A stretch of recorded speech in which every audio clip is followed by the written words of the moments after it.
আসসালামু আলাইকুম, সবাই কেমন আছেন? আলহামদুলিল্লাহ।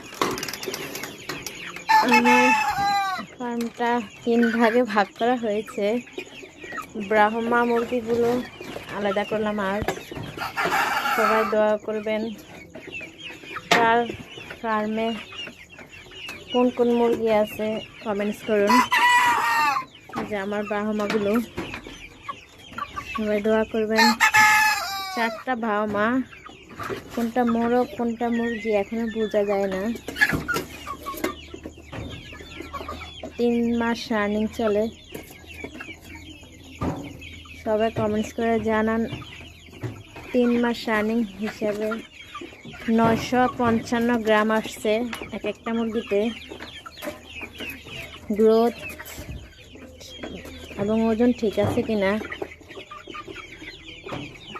আলহামদুলিল্লাহ।